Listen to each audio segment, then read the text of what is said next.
Halo saudara-saudara, jumpa lagi dengan komentator gadungan di sini. Dengan komentator yang gadungan.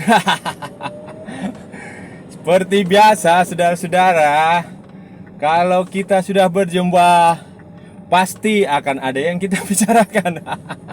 Dan hari ini saudara-saudara, berhubung Piala Dunia sudah berakhir dan sebentar lagi akan ada AFF Cup, Piala AFF Mitsubishi AFF Cup 2022 dengan format yang kembali ke format sebelum pandemi, maka kita akan membahas Piala AFF. Dan kali ini tema yang ingin saya bahas adalah yang menarik nih, yang menurut saya cukup menarik untuk kita bahas adalah wajah baru tim nasional Malaysia, Harimau Malaya. Wajah barunya ya, ini yang setelah kontroversi tidak menyertakan banyak pemain JDT, ternyata pelatih asal Korea Kim Pan-gong terpaksa dan dipaksa untuk memanggil pemain-pemain yang minim pengalaman, pemain-pemain yang sebelumnya jarang diberi kesempatan tampil, pemain-pemain pelapis. Dan hasilnya saudara-saudara, dalam 2 pertandingan uji coba yang sudah dilakukan waktu melawan Kamboja dan Maladewa, ya hasilnya skor lumayan lah, 4-0 dan 3-0 ya, apa 3-0 dan 4-0 ya, pokoknya 7 gol lah dalam 2 pertandingan. Dan bukan hanya golnya saja saudara-saudara yang saya lihat, apa itu namanya, cara bermain juga ya, itu nanti akan kita bahas di edisi kali ini saudara-saudara. Nah saudara-saudara, waktu beberapa hari lalu dilakukan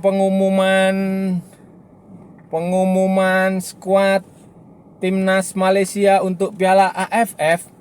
Banyak yang terkejut saudara-saudara.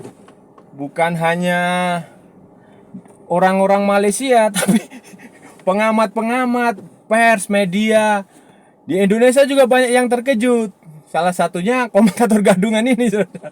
Terkejut sangat. Kenapa? Karena ya, kenapa tidak membawa pemain utama? Nah, ternyata ada banyak alasan. Yaitu masing-masing tim, masing-masing timnas itu, masing-masing asosiasi sepak bola itu punya alasan masing-masing, dan itu ya harus kita hargailah. Apa terlepas apakah itu masuk akal apa tidak, kita harus hargai itu. Dan ternyata setelah dilakukan pemanggilan beberapa pemain, Malaysia memutuskan untuk memanggil ya minim pemain naturalisasi juga, terus pemain-pemain yang minim pengalaman, minim jam terbang dari berbagai klub. Dan hasilnya saudara-saudara, kalau hasilnya sejauh ini ya, saya harus angkat jempol, angkat jempol untuk Kim Pan-gong. Dia mampu meramu ya, walaupun ini hanya sementara ya, kan kita nggak tahu ke depan seperti apa, tapi setidaknya dari 2 pertandingan yang sudah dijalani oleh Harimau Malaya, itu terlihat sekali bahwa Kim Pan-gong benar-benar mampu mengelola tim ini dengan baik. Ini mirip dengan ya, mungkin karena karakter orang Korea ya. Itu sama dengan waktu Sintayong pertama kali datang ke Indonesia, disediakan pemain yang ala kadarnya, pemain yang dia ya gitulah kualitasnya. Ternyata dia mampu mengolah. Ini kayaknya nih, sepertinya tanda-tandanya ini kemungkinan besar Kim Pan-gong juga melakukan itu saudara-saudara. Dan ini bisa dilihat dari pertandingan. Nah, kita bedah satu-satu ya. Waktu lawan Kamboja kan dia bermainnya, kalau saya lihat bermain bagus, bener bagus. Itu juga waktu lawan Maladewa juga bermainnya bagus saudara-saudara. Malaysia, Kim Pan-gong menampilkan pemain, pilihannya itu tepat, dan cara bermainnya juga bagus. eh kalau saya lihat ya, saya mengamati dari sayap bertumpuk serangannya dimulai dari sayap dan mengandalkan serangan-serangan sayap. Walaupun sesekali ada masuk ke tengah, tapi ya pilihan untuk memainkan dari skema sayap ini ya cukup bisa dipahami saudara-saudara, cukup masuk akal lah, cukup bagus, cukup bisa dimengerti karena tampaknya itu yang akan jadi senjata andalan Kim Pan-go nanti melawan lawan-lawan di Piala AFF kayak si Vietnam, kayak Singapura, begitu, kayak Myanmar. Nah, seperti itu dah. Dan kalau saya lihat ya, salah pemain yang ada 3 pemain kalau yang saya catat yang cukup menonjol itu di pertandingan, 2 pertandingan itu, si Brendan Gunn ya. Bukan Brendan Gunn, Darren Lock, terus kemudian si Lee Tak sama si Faisal siapa itu? Faisal Halim atau Faisal siapa itu? Yang nomor 7 itu. Nah, khusus nomor 7 saya punya catatan khusus saudara-saudara. Pemain ini pemain muda kayaknya ya. Pemain muda dari mana ya? Pahang atau dari mana? Atau dari manalah saya kurang paham itu. Tapi saya lihat ini pemainnya bagus. Ini mengingatkan saya pada, kalau saudara-saudara ingat Andik Firmansyah, ya kurang lebihnya ya mirip-mirip seperti itu. Andik Firmansyah waktu masa kejayaan ya. Waktu dia main di Malaysia, waktu awal-awal dia muncul itu ya kurang lebih mirip seperti itu. Bahkan saya melihat ya, saya rasa ini yang pemain yang satu ini, yang nomor 7 dari Malaysia ini jauh lebih matang, maksudnya lebih dewasa. Apa parameternya? Parameternya kalau Andik Firmansyah itu saudara-saudara, itu dia terlalu banyak membawa bola. Dia tidak tahu kapan, kadang-kadang nih ya, dia kurang bisa membaca permainan, kapan melepas mengumpan, kapan menendang, kapan menggiring. Nah, kalau si Faisal ini dia udah terlihat, walaupun masih 24 tahun atau berapa ya umurnya ya, itu udah terlihat, dan saya rasa dia masa depannya akan cerah saudara-saudara. Nah, saudara-saudara, selain Faisal Halim yang saya lihat agak lumayan bagus ya, pemain naturalisasi itu yang di depan itu, si Darren Lock sama Lee Tak, itu mereka akan jadi penyerang yang saya berani bertaruh tuh mungkin akan jadi salah satu yang layak diwaspadai nanti waktu Piala AFF itu gitu. Karena khususnya ya, ini saya punya catatan, kalau lini tengah Malaysia bisa menyediakan umpan-umpan yang bagus dari sayap khususnya, karena saya lihat permainan Malaysia lebih banyak bertumpu di sayap dengan sedikit kombinasi agak ke tengah, itu akan bisa jadi mencetak lebih banyak gol itu si Darren Lock maupun si Lee Tak. Itu akan jadi salah satu kunci yang timnas Vietnam itu harus waspada saudara-saudara. Saya rasa timnas Vietnam dan Singapura itu harus waspada, karena di grup Malaysia nanti di Piala AFF yang paling harus diwaspadai ya cuma 2 itu, Vietnam dan Singapura. Kunci nanti Malaysia untuk lolos ke semifinal ya ada di Vietnam dan di Singapura. Kalau Vietnam bisa menahan imbang ya, kan mainnya di Hanoi itu, kemungkinan ya susah kan kalau main di Hanoi. Tapi kalau lawan Singapura kan bisa main di Malaysia jadi tuan rumah, itu kemungkinan bisa menang lah. Kalau Singapura gampang, tapi kalau Vietnam ya diusahakan minimal imbang lah. Kalau itu bisa tercapai ya kalian Malaysia bisa lolos. Dan saya rasa itu si Darren Lock sama si Lee Tak itu akan penting di situ, karena mereka bisa menjadi pemain yang sangat tajam sangat tajam saudara-saudara.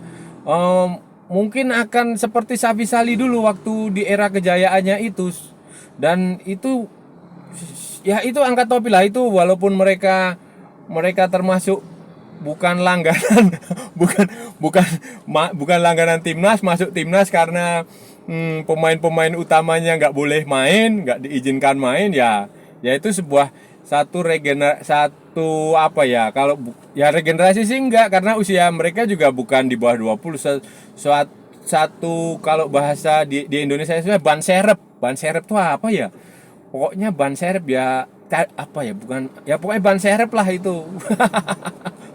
Pengganti yang ya bisa jadi nanti setelah Piala AFF pemain-pemain yang dari JDT itu yang tidak bisa bergabung, yang kayak De Paula, kayak Sumareh, kayak siapa lagi tuh, yang penyerang-penyerang itu bisa jadi kalah sama mereka berdua nih, kalah sama pemain berdua ini, Litak sama Darren Lock ini. Dan itu juga akan menjadi berkah bagi timnas Malaysia ke depan. Kalau Kim Pan-gon masih bisa bertahan, akan ada banyak opsi untuk pemain Malaysia di posisi lini depan, dan itu pasti sangat bagus, sangat pelatih yang punya jam terbang, pelatih yang punya opsi, punya banyak pilihan di lini depan, lini tengah, lini manapun, itu akan sangat diuntungkan dengan situasi seperti itu, saudara-saudara. Nah, memang begini saudara-saudara, pelatih dari Korea ini, kita bicara tentang Kim Pan-gon ya, dan saya berkaca pada apa yang dikerjakan Shin Tae-yong. Pelatih Korea itu terkenal dia berani melakukan eksperimen.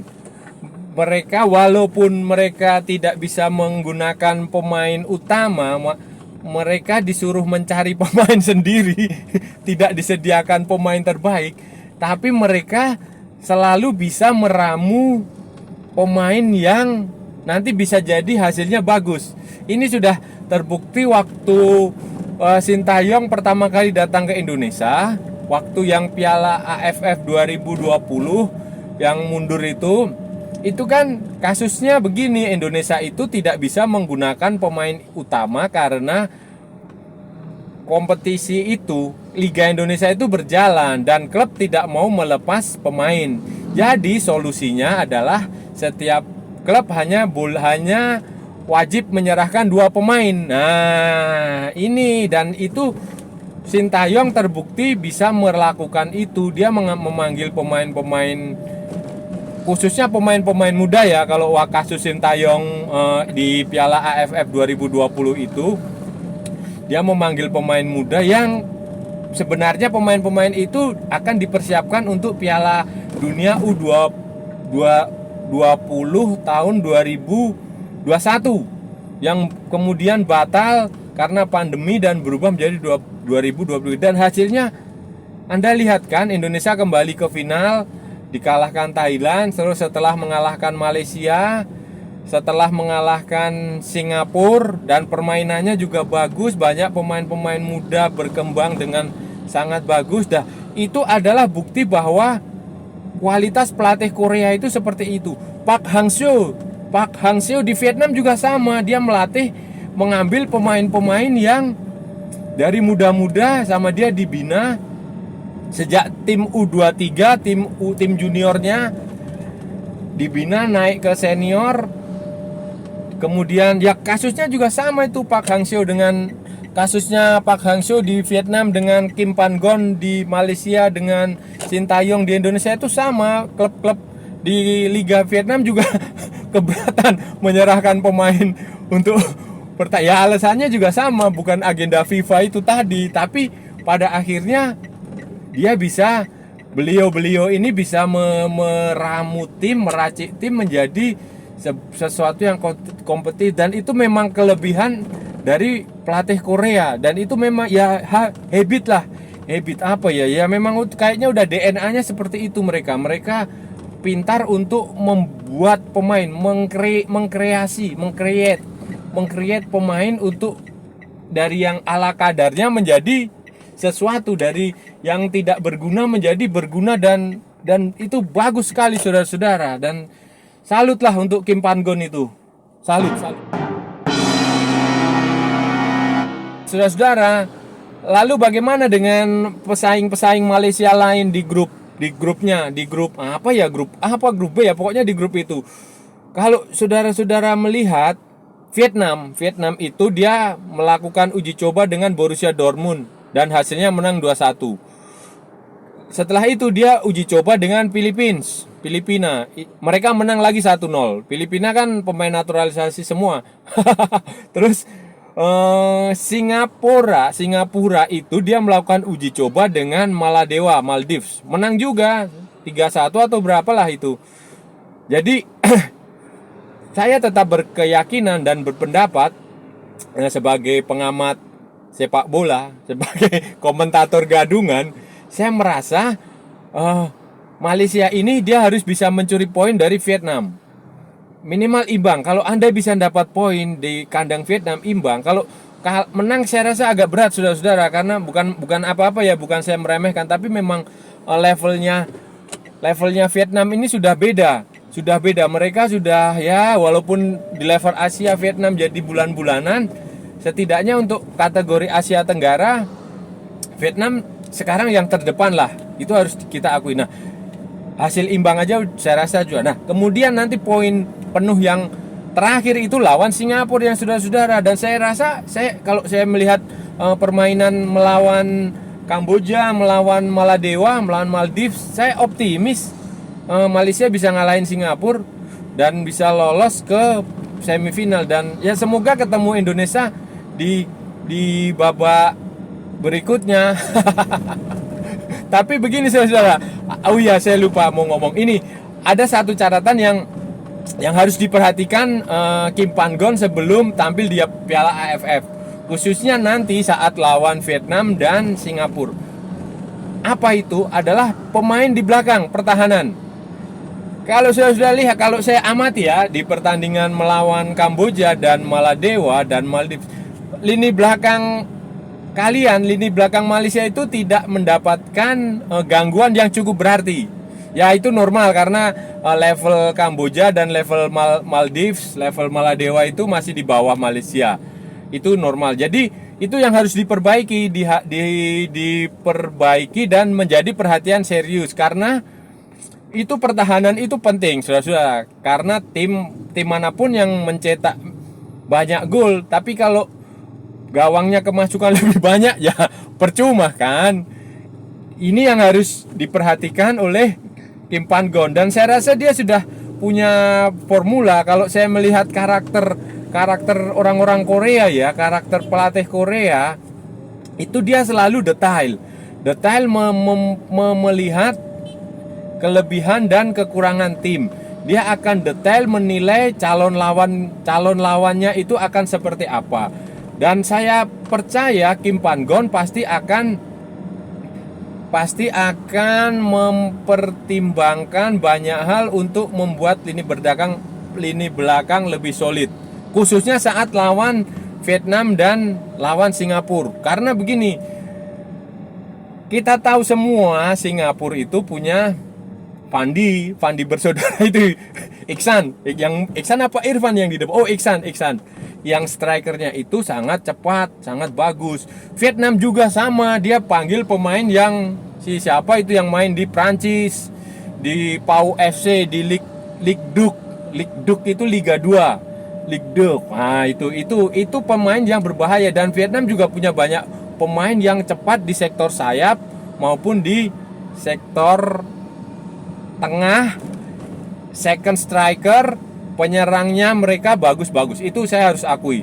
Dan itu memang Malaysia butuh pertahanan yang sedikit lebih rapi dan disiplin. Karena itu penting sekali, disiplin. Karena ya ini gimana ya, penyakitnya pemain-pemain dari Malaysia, dari Indonesia, dari Asia Tenggara lah.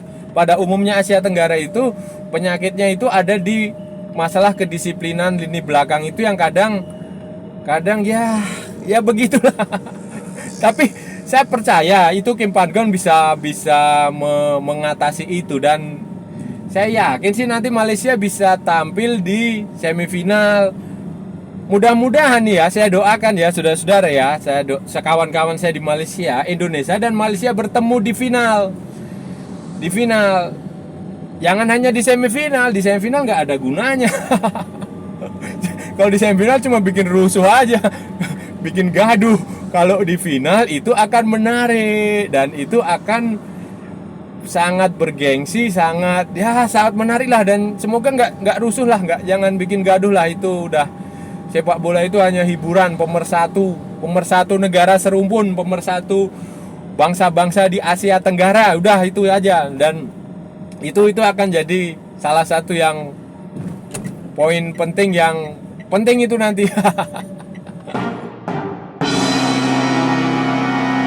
Nah, saudara-saudara, itu tadi pembahasan kita soal wajah baru Timnas Malaysia untuk Piala AFF 2022. Walaupun dibilang itu pemain pelapis, dibilang itu pemain cadangan, walaupun dibilang itu pemain yang minim caps internasional, walaupun banyak pemain debutan, tetapi untuk sementara ini kita harus bicara untuk sementara ya, karena kita nggak tahu nanti ke depan bagaimana di pertandingan selanjutnya bagaimana. Tapi untuk sementara saya rasa cukup menjanjikan lah, cukup menjanjikan ini Malaysia tim B Malaysia nih, Harimau Malaya tim B atau tim apa kita menyebutnya, atau tim cadang ya, pokoknya itulah tim di Piala AFF Malaysia ini cukup menjanjikan. Dan saya rasa bisa lah, kalau semula saya meragukan Malaysia ini akan bisa lolos ke semifinal, tapi kalau melihat seperti ini ya bisa lah semifinal. Syaratnya satu, pertahanan harus diperbaiki, harus diuji, harus ditempa lebih baik, karena dari 2 pertandingan uji coba yang sudah digelar, pertahanan Malaysia tidak mendapatkan serangan yang cukup signifikan lah dari Kamboja dan dari Maldives. Itu sudah catatan dari saya, dan saya rasa sudah cukup ya saudara-saudara ya, kawan-kawan saya di Malaysia. Kalau ada waktu nanti kita sambung lagi di lain kesempatan. Kalau saudara-saudara, kawan-kawan, rekan-rekan semua, sahabat-sahabat merasa channel Komentator Gadungan berguna, bermanfaat ataupun menghibur, silahkan like, share, and subscribe. Dan jangan lupa ikuti pula akun media sosial Komentator Gadungan, ada di Instagram dan di Facebook. Oke saudara-saudara, sampai bertemu di lain kesempatan. Salam olahraga dan merdeka.